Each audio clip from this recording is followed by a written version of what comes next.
नमस्कार दोस्तों, आज की क्लास में हम हड़प्पा सभ्यता के पीवाईक्यू थ्योरी के साथ में डिस्कस करने वाले हैं। और अगर आपका प्यार बना हो तो इसी तरीके से जीके जीएस के हर टॉपिक को हम डिस्कस करेंगे ताकि आपका जीके जीएस से एक भी क्वेश्चन बाहर नहीं जाएगा। तो आज की क्लास है हड़प्पा सभ्यता। तो हड़प्पा सभ्यता की क्लास को हम शुरू करते हैं। सबसे पहला क्वेश्चन आपके सामने आता है कि हड़प्पा सभ्यता की खोज किस वर्ष हुई है। अब ये क्वेश्चन कई बार एग्जाम में पूछा गया कि हड़प्पा सभ्यता की खोज कब हुई। तो याद रखना है दोस्तों, जो हड़प्पा सभ्यता है या हड़प्पा जो स्थल है, इसकी खोज सन 1921 में होती है। अब सब 1921 में इसकी खोज तो होती है, लेकिन दोस्तों याद रखना है कि एक व्यक्ति है जिनका नाम है जॉन मार्शल। जॉन मार्शल साहब जो है दोस्तों, ये जॉन मार्शल के नेतृत्व में सबसे पहले सन 1921 में एक व्यक्ति आते हैं जिनका नाम है दयाराम साहनी। और दयाराम साहनी ने सबसे पहले हड़प्पा नामक नगर की खोज की और हड़प्पा नामक नगर सबसे पहले खोजा गया, इसीलिए इस पूरी सभ्यता का नाम ही हड़प्पा सभ्यता रख दिया। तो अगर आपसे कभी भी क्वेश्चन पूछ ले कि भाई इसका नाम हड़प्पा सभ्यता क्यों रखा गया, क्योंकि सबसे पहले जो स्थल खोजा गया था उसका नाम था हड़प्पा और हड़प्पा की खोज दयाराम साहनी ने सन 1921 में की है। और फिर 1922 में एक और व्यक्ति आए जिनका नाम है राखलदास बनर्जी। और राखलदास बनर्जी ने मोहनजोदड़ो की खोज की, जो कि इस पूरी सभ्यता का सबसे बड़ा नगर था। तो मोहनजोदड़ो की खोज राखलदास बनर्जी 1922 में, और किसके नेतृत्व में, तो जॉन मार्शल के नेतृत्व में ये सारा काम चल रहा था। ठीक है, अगला क्वेश्चन, सिंधु घाटी सभ्यता का विशाल स्नानागार कहां पर पाया गया। दोस्तों सिंधु घाटी सभ्यता में एक विशाल बाथरूम पाया गया, और ये कहां पर देखने को मिलता है अपने को, तो ये मोहनजोदड़ो में देखने को मिलता है। दोस्तों ये जो मोहनजोदड़ो है, इस पूरी सभ्यता का सबसे बड़ा नगर था, और इसी बड़े नगर में विशाल स्नानागार देखने को आपको मिलता है। अगला क्वेश्चन है कि सिंधु सभ्यता का एकमात्र बंदरगाह या डॉकयार्ड किस शहर में। दोस्तों जो सिंधु घाटी सभ्यता के लोग हैं ना, ये क्या काम करते थे, तो ये व्यापार लोग थे, और व्यापारी लोग थे तो एक स्थान से दूसरे स्थान पर सामान भेजने के लिए इनको बंदरगाह की जरूरत थी। और इनका जो सबसे इंपोर्टेंट बंदरगाह था वो कहाँ पर था, तो लोथल में था। और दोस्तों ये जो लोथल था ना, ये कहाँ पर था, तो ये गुजरात में था। और गुजरात की हम बात करें दोस्तों, तो गुजरात में एक नदी है जिसका नाम है भोगवा नदी। तो गुजरात की भोगवा नदी में आपका यहाँ पर क्या था, तो बंदरगाह बनाया गया था सिंधु घाटी सभ्यता का या हड़प्पा सभ्यता का। ठीक है, अगला, मोहनजोदड़ो का शाब्दिक अर्थ क्या है। दोस्तों ये जो मोहनजोदड़ो है ना, ये मोहनजोदड़ो को मृतकों का टीला भी कहा जाता है। तो कभी भी क्वेश्चन पूछे मृतकों का टीला किसे कहते हैं, तो मोहनजोदड़ो को कहा जाता है। अगला क्वेश्चन आपके सामने कि भारत में स्थित हड़प्पा सभ्यता का सबसे बड़ा स्थल कौन सा है। देखो अगर आपसे क्वेश्चन पूछे दोस्तों कि हड़प्पा सभ्यता का सबसे बड़ा स्थल कौन सा है, तो फिर आपको मोहनजोदड़ो बताना है। क्या बताना है, मोहनजोदड़ो हड़प्पा सभ्यता का सबसे बड़ा स्थल है। लेकिन दोस्तों ये जो मोहनजोदड़ो है भारत की सीमा में नहीं है, पाकिस्तान के सिंध प्रांत में अपने को देखने को मिलता है। अगर हम बात करें कि भारत में हड़प्पा का सबसे बड़ा स्थल कौन सा है, तो वो आता है आपका राखीगढ़ी। और राखीगढ़ी कहाँ है, तो ये हरियाणा में आता है। तो हरियाणा का जो राखीगढ़ी है, ये भारत में हड़प्पा सभ्यता का सबसे बड़ा स्थल है। लेकिन अगर पूरी हड़प्पा सभ्यता का स्थल पूछे तो भी फिर मोहनजोदड़ो आपको आंसर लगाना है। दोनों में अंतर आपको देखना है कि क्या अंतर है। अगला, राजस्थान स्थित किस स्थल का अर्थ काले रंग की चूड़ियां होती है। अब दोस्तों जो राजस्थान है ना, इस राजस्थान का एक स्थल है जिसका नाम है कालीबंगा। और अगर आपसे कभी भी पूछ ले कि कालीबंगा किस राज्य में है, तो राजस्थान में। लेकिन क्वेश्चन पूछेगा कि कालीबंगा किस नदी के किनारे है, तो ये घग्गर नदी के किनारे है। और कालीबंगा को काले रंग की चूड़ियां कहा जाता है। और यहीं से आपके जो जूते हुए खेत है ना दोस्तों, जूते हुए खेतों के साक्ष्य मिले। तो जूते हुए खेतों के साक्ष्य में कहाँ से मिले, तो कालीबंगा से मिले है, जो कि आपके राजस्थान में घग्गर नदी के किनारे आता है। अगला, प्रसिद्ध कांस्य नृत्य की मूर्ति कहां से प्राप्त हुई। अब दोस्तों ये जो कांसे की नृत्य की मूर्ति है ना, ये अपने को कहां से प्राप्त हुई ये बताना है। तो याद रखना है दोस्तों, जो मोहनजोदड़ो है ना, इस मोहनजोदड़ो से एक मूर्ति प्राप्त हुई। और ये मूर्ति कैसी है, तो इस मूर्ति में एक डांसिंग गर्ल है, मतलब डांस करती हुई नृत्य की है। और ये किसकी बनी हुई है, तो ये कांसे की बनी हुई है। कौन सी धातु है, कांसे की। और जो कांसा है ना दोस्तों, ये तांबा और टीन, तांबा और टीन इन दोनों को मिलाकर बनाया जाता है। तो कांसे की नृत्य की मूर्ति हमें मोहनजोदड़ो से प्राप्त होती है। अगला, देखो कुछ इंपोर्टेंट स्थल को हम साथ साथ कवर करते चलेंगे ताकि आपका थ्योरी और क्वेश्चन दोनों साथ साथ चले।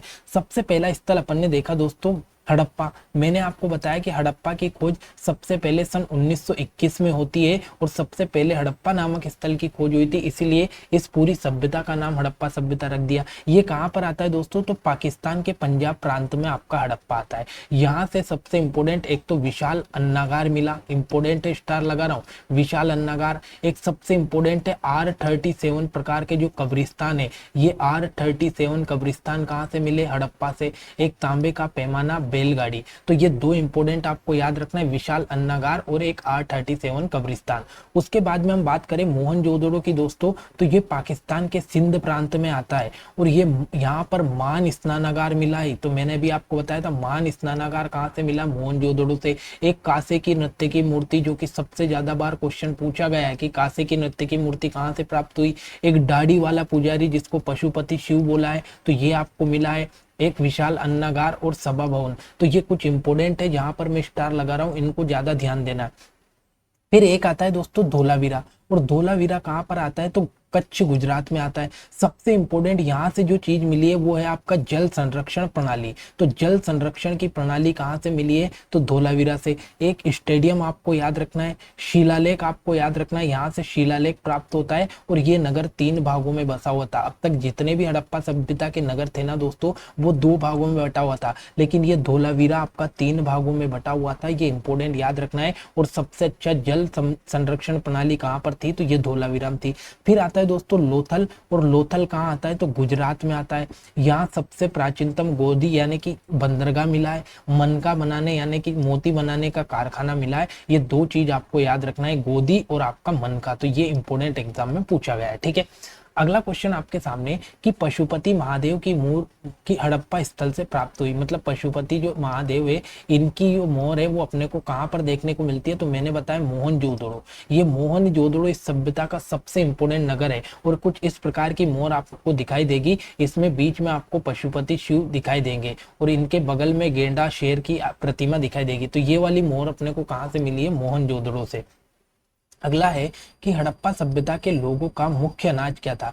दोस्तों हड़प्पा सभ्यता जो थे ना, यहाँ के लोगों का मुख्य अनाज था गेहूं और जौ। तो यहाँ के जो लोग हैं ये गेहूं और जौ आपका क्या करते थे, तो इनका मुख्य अनाज था, ठीक है।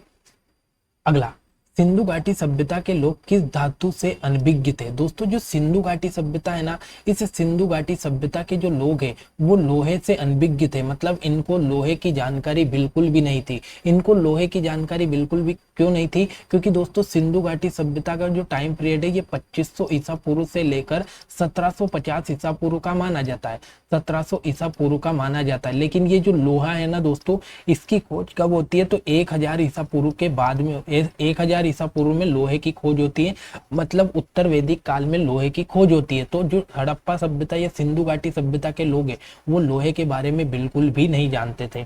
अगला क्वेश्चन, हड़प्पा सभ्यता किस काल युग से संबंधित है। देखो दोस्तों जो हड़प्पा सभ्यता है ना, इसका संबंध अगर वैसे पूछे तो आग ऐतिहासिक काल से संबंधित है, आग ऐतिहासिक काल से संबंधित है, आग ऐतिहासिक काल से। लेकिन अगर ऑप्शन के हिसाब से जाओ तो यहाँ पर कहीं से कहाँ तक आग ऐतिहासिक काल आपको नहीं दिखाई देगा, तो फिर आपको बताना है कांस्य युग से, क्योंकि यहाँ पर कांसे का उपयोग किया जाता है, तो इसीलिए इसको कांस्य युगीन सभ्यता भी कहा जाता है। तो अगर आपसे पूछे कांस्य युगीन सभ्यता किसे कहते हैं, तो सिंधु घाटी सभ्यता को ही कांस्य युगीन कहा जाता है। इसे ही हड़प्पा सभ्यता कहा जाता है। तो हड़प्पा सभ्यता पूछ ले, कांस्य युगीन सभ्यता पूछ ले, या फिर आपसे पूछ ले दोस्तों सिंधु घाटी सभ्यता पूछ ले, सिंधु घाटी सभ्यता पूछ ले, ये सब के सब नाम एक ही सभ्यता के हैं, तो ये आपको याद रखना है।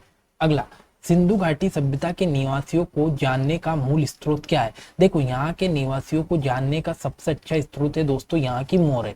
तो यहाँ पर जो मोहरें अपने को प्राप्त हुई उससे हम सिंधु घाटी सभ्यता के लोगों को जान सकते हैं कि वो उनका मूल स्रोत क्या है, ठीक है। और यहाँ पर लिपि तो है दोस्तों, पर इस लिपि को आज तक कोई भी पढ़ नहीं पाया है। अगला, पक्की मिट्टी से बने हल का प्रतिरूप कहाँ से प्राप्त हुआ। दोस्तों यहाँ पर क्या हुआ कि एक मिट्टी से बना हुआ हल अपने को प्राप्त हुआ, और ये अपने को कहाँ से प्राप्त हुआ, तो एक बनावली नामक स्थान आता है जो कि कहाँ पर है, तो हरियाणा।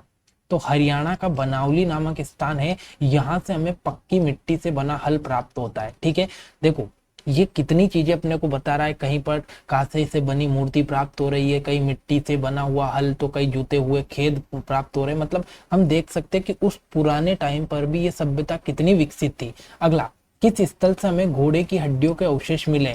तो दोस्तों घोड़े की हड्डियों के अवशेष जब भी आपको नाम आए ना, तो आपको एक स्थान याद रखना है, सुरकोतड़ा। ये जो सुरकोतड़ा स्थान है ना दोस्तों, यहाँ से क्या मिले, तो घोड़े की हड्डियां मिली। और एक स्थान आपको याद रखना है दोस्तों, लोथल। लोथल में क्या करते थे लोग, तो जो हाथी है उस हाथी का पालन करते थे। लोथल में लोग क्या करते थे, तो हाथी का पालन करते थे। और घोड़े की हड्डी अपने को कहाँ से मिली, तो ये सुरकोतड़ा से अपने को मिलती है। अगला, सिंधु सभ्यता का स्थल धोलावीरा किस राज्य में स्थित है? देखो, धोलावीरा के बारे में मैंने आपको ये बताया था कि धोलावीरा किसके लिए जाना जाता है, जल प्रबंध प्रणाली के लिए। तो जल का सबसे अच्छा प्रबंध आपका धोलावीरा में था। और एक मैंने आपको बताया कि ये है भाग, ये जो नगर है ये 3 नगरों में बटा हुआ था। मतलब धोलावीरा 3 भागों में बटा हुआ था। और धोलावीरा कहाँ पर है, तो गुजरात में है। ऑप्शन नंबर ए इसका राइट आंसर है। ये धोलावीरा के बारे में 2-3 पॉइंट आपको याद रखना है। अगला, मनका बनाने का कारखाना कहाँ से प्राप्त हुआ? दोस्तों ये जो मनका है ना, मनका का मतलब होता है मोती। और मोती बनाने का जो कारखाना अपने को मिलता है वो 2 स्थान से मिलता है, एक तो लोथल और एक आपका चौदड़ो। तो जो सिंधु घाटी सभ्यता के लोग हैं ना, ये मोती बनाने थे। और ये आपका लोथल और आपका चौदड़ो 2 स्थान से हमें मोती के साक्ष्य मिलते हैं या मनके के साक्ष्य मिलते हैं। अगला, हड़प्पा सभ्यता की नगर नियोजन पद्धति किस आधार पर थी?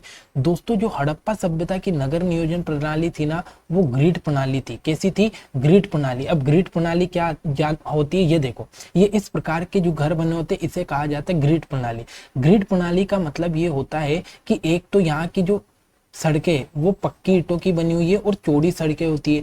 और हर सड़क एक दूसरे को 90 डिग्री पर काटती है। मतलब आप देखो, ये एक सड़क यूं गई तो ये यहाँ 90 डिग्री का कोण, यहाँ 90 डिग्री का कोण, यहाँ 90 डिग्री का, मतलब हर सड़क एक दूसरे को 90 डिग्री का कोण बनाते हुए काटती है। तो ये होती है आपकी ग्रिड प्रणाली। और यहाँ पर देख सकते हम कि जो हड़प्पा सभ्यता के नगर है, पहली चीज तो वो ग्रिड प्रणाली पर है। उसके बाद में इसमें पक्की ईंटों का प्रयोग किया गया। उसके बाद में यहाँ पर स्नानागार था, अन्नागार था, कुएं थी, नालियां थी। उसके बाद में जल निकलने के लिए अच्छी सी नालियां बनाई गई थी। मतलब उस टाइम का आप देखो 2500 ईसा पूर्व से 1750 ईसा पूर्व का टाइम पीरियड था, जहां पर व्यक्ति व्यापार करता था। 2-2 मंजिल उसके घर थे और इतनी बेहतरीन प्रणाली थी जितनी आज हम देखते हैं। मतलब कितना बेहतरीन और शानदार प्लानिंग से आपका पूरा हड़प्पा सभ्यता बना होगा। लेकिन एक बाढ़ के आने से ये पूरा हड़प्पा सभ्यता समाप्त हो गया। ठीक है।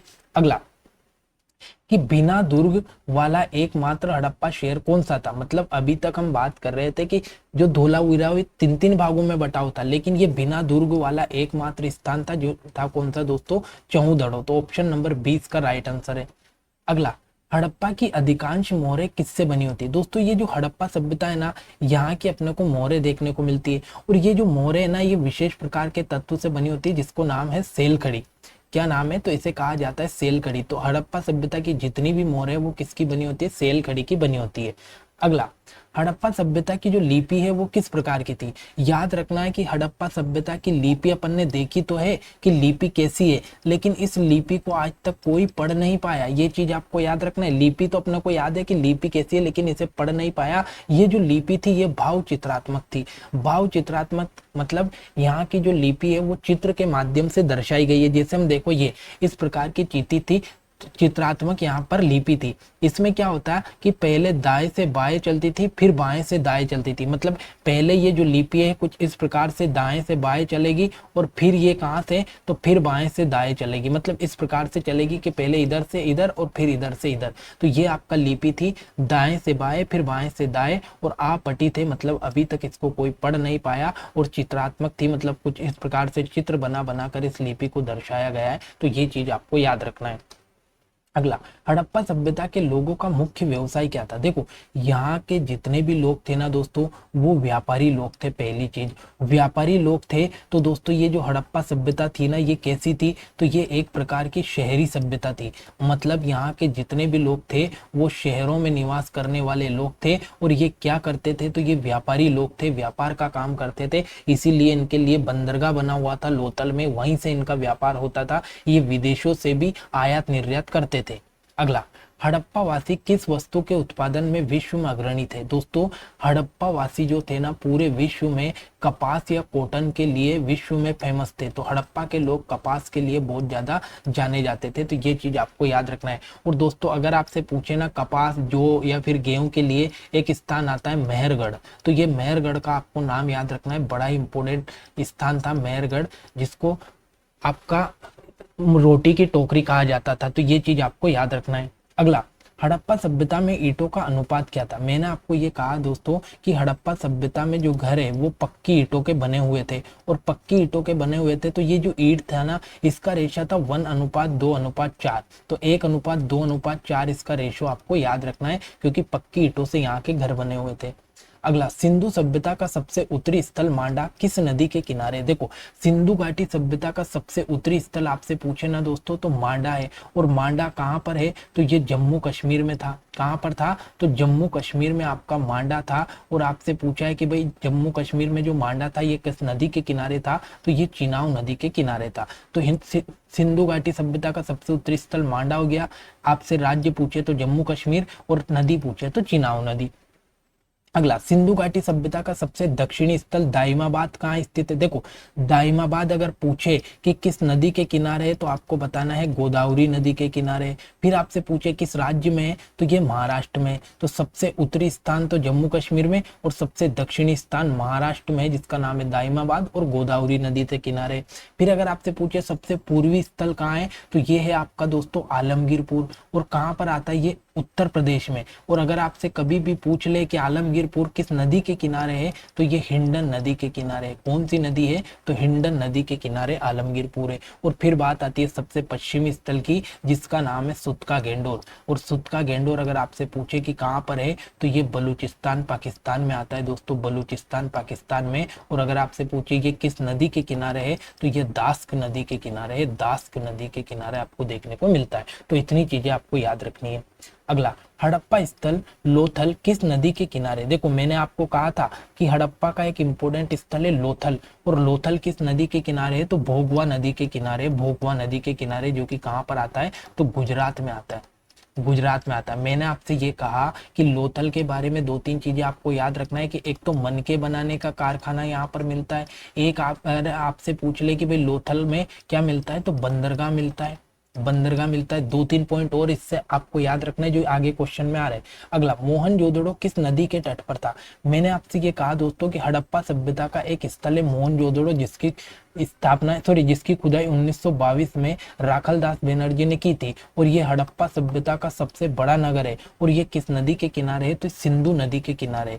तो मोहनजोदड़ो किस नदी के किनारे है? तो सिंधु नदी के किनारे, आपको याद रखना है। और कहाँ पर है ये? तो पाकिस्तान में है, पाकिस्तान के सिंध प्रांत में आपको देखने को मिलता है।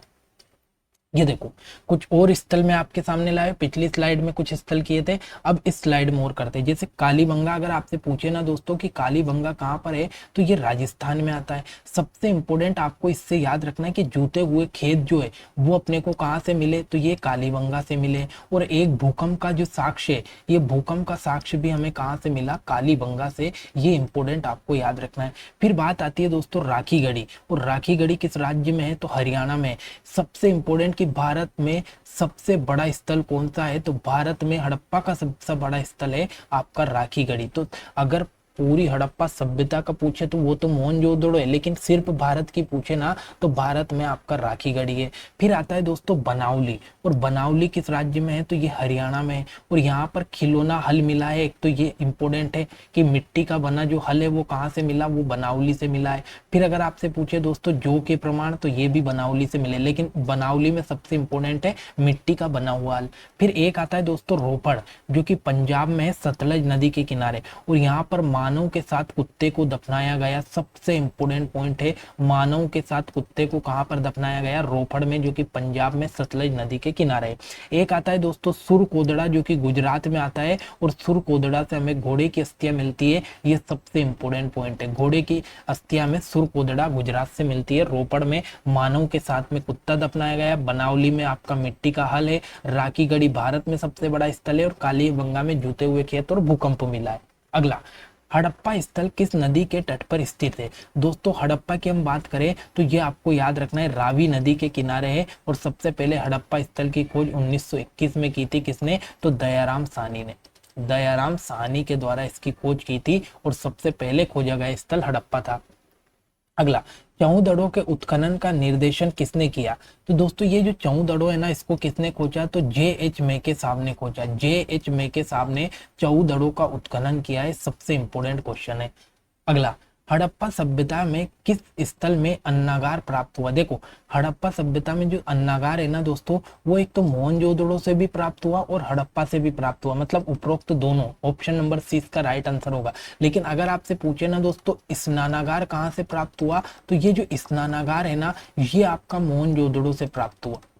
मोहनजोदड़ो से आपका स्नानागार प्राप्त हुआ। लेकिन अगर आपसे पूछे अन्नागार कहाँ से प्राप्त हुआ, तो ये मोहनजोदड़ो और हड़प्पा दोनों में था। अगला, सिंधु सभ्यता के लोग किसकी पूजा मुख्य रूप से करते थे? तो याद रखना है दोस्तों, जो सिंधु घाटी सभ्यता के लोग हैं ना, ये मातृ देवी की पूजा करते थे। तो किसकी पूजा करते थे? मातृ देवी की पूजा करते थे। और यहाँ पर जो महिलाएं थी, इनका काफी अच्छा स्थान था, ये चीज आपको याद रखना है। अगला, सिंधु घाटी सभ्यता के लोग के लिए कौन से पशु पवित्र थे? दोस्तों जो सिंधु घाटी सभ्यता है ना, यहाँ के लोग जो है वो ऊबड़ वाले सांड को मानते थे। तो सबसे पवित्र जो पशु था इनका, वो कौन सा था? तो वो ऊबड़ वाला सांड था। तो सिंधु घाटी सभ्यता के लोग ऊबड़ वाले सांड को बहुत ज्यादा मानते थे, ये चीज आपको इंपॉर्टेंट याद रखनी है। अगला, जूते हुए खेतों के साक्ष्य कहाँ से प्राप्त होते हैं? तो याद रखना है दोस्तों कि जो जूते हुए खेत है ना, मैंने अभी आपको बताया जूते हुए खेत हमें कहाँ से मिले, तो कालीबंगा से मिलते हैं। तो जूते हुए खेतों के साक्ष्य हमें कालीबंगा से मिलते हैं, जो कि राजस्थान में है। अगला, हड़प्पा सभ्यता में गोदीवाड़ा या डॉकयार्ड, जो कि अपन ने डिस्कस कर लिया था, गोदीवाड़ा कहाँ पर है? आपका लोथल में है, भोगवा नदी के किनारे। अगला, उन्नत जल प्रबंध व्यवस्था का साक्ष्य हमें कहाँ से मिलता है? तो मैंने आपको बताया कि उन्नत जल प्रबंध व्यवस्था का साक्ष्य हमें कहाँ से मिला है? धोलावीरा से। और धोलावीरा कहाँ पर है? आपका गुजरात में आता है। यहाँ पर जो जल व्यवस्था है दोस्तों, वो सबसे अच्छी जल व्यवस्था है धोलावीरा में। ऑप्शन नंबर ए इसका राइट आंसर है। और यहीं से आपको शिलालेख मिलता है दोस्तों। शिलालेख जो है वो भी अपने को कहाँ से मिलता है? धोलावीरा से मिलता है। ठीक है। अगला, हड़प्पा वासी की मापतोल के मानक का उपयोग करते थे। दोस्तों जो हड़प्पा वासी लोग हैं ना, अब स्वाभाविक सी बात है कि कोई कहीं की भी सभ्यता, वहां के लोग मापतोल तो करेंगे। अब ये तो व्यापारी लोग थे, तो व्यापारी तो लोग जो थे दोस्तों, ये जो मापतोल करते थे वो 16 के गुणा में करते थे। मतलब पहली चीज तो मान लो इनका कोई 16 का आंकड़ा है, 16 के बाद में जो इनका अंक होता था ना, वो 32 था। मतलब 16 के गुणज में ये मापतोल करते थे। दोस्तों ये जो मापतोल करते थे ना, एक तो किससे करते थे? तो हाथी दांत से करते थे। किससे करते थे? हाथी दांत से करते थे। और हाथी दांत के अलावा दोस्तों इनके पास में एक बाट होता था। क्या होता था? बाट होता था। और ये बाट में जो आंकड़ा होता था ना दोस्तों, ये 16 के गुणा में होता था। तो ये इंपॉर्टेंट है। एक तो हाथी दांत से ये करते थे मापतोल, और एक बाट होता था जो 16 के गुणा में, मतलब 16 का बाट हो गया, तो फिर 16 का गुणा हम करेंगे तो 32 का बाट होगा, फिर आपका 64 का बाट होगा। और दोस्तों ये बात हमें कहाँ से पता चलती है कि भाई मापतोल करते थे? तो ये बात हमें पता चलती है लोथल से। कहाँ से? लोथल से। मैंने आपको बताया था कि गुजरात या लोथल में लोग हाथी पालते थे, तो उसी हाथी का जो दांत होता था, उस दांत का ये क्या बना लेते थे? तो स्केल बना लेते थे। तो हाथी दांत का स्केल का प्रयोग करते थे। बाट होते जो कि 16 के गुणा में होते थे। ये चीज आपको याद रखनी है। अगला, हड़प्पा सभ्यता की सबसे बड़ी इमारत कौन सी थी? तो सबसे बड़ी अगर आपसे पूछे ना दोस्तों इमारत कौन सी थी, तो विशाल अन्नागार थी। विशाल अन्नागार, ऑप्शन नंबर ए इसका राइट आंसर है। अगला क्वेश्चन है, हड़प्पा सभ्यता का संपूर्ण क्षेत्र किस आकार का था? मतलब जो हड़प्पा सभ्यता फैली हुई थी वो किस आकार में फैली हुई थी? तो याद रखना है दोस्तों, जो हड़प्पा सभ्यता है ना, इसका जो आकार था ये त्रिभुजाकार था। कैसा था? तो त्रिभुजाकार में आपकी हड़प्पा सभ्यता फैली हुई थी। कुछ इस प्रकार से देखेंगे हम। तो सबसे उत्तर में दोस्तों आपका मांडा, जो कि जम्मू कश्मीर में था। सबसे दक्षिण में आपका दाइमाबाद, जो कि महाराष्ट्र में था। उसके बाद में सबसे पूर्व में आपका आलमगीरपुर, जो कि आपका उत्तर प्रदेश में था। और सबसे पश्चिम में सुतका गेंडोर, जो कि आपका बलूचिस्तान पाकिस्तान में था। मतलब ये पूरी सभ्यता आपका त्रिभुजाकार में फैली हुई थी। ये चीज आपको याद रखना है, कई बार एग्जाम में क्वेश्चन पूछा गया है। अगला, हाथी दांत का पैमाना कहाँ से मिलता है? मैंने आपसे ये कहा था कि जो लोग हैं यहाँ के वो मापतोल करते थे, और मापतोल किससे करते थे? तो एक तो इनके पास हाथी के दांत से बना हुआ स्केल था। क्या था? स्केल था। और उसका जो प्रमाण मिलता है वो अपने को कहाँ से मिलता है? तो लोथल से मिलता है, जो कि आपका गुजरात में भोगवा नदी के किनारे था। और एक और यहाँ पर इनके पास में क्या थे? तो बाढ़ थे, जो कि किसके अनुपात में थे? तो 16 के गुणज में थे। तो ये चीज भी आपको याद रखनी है।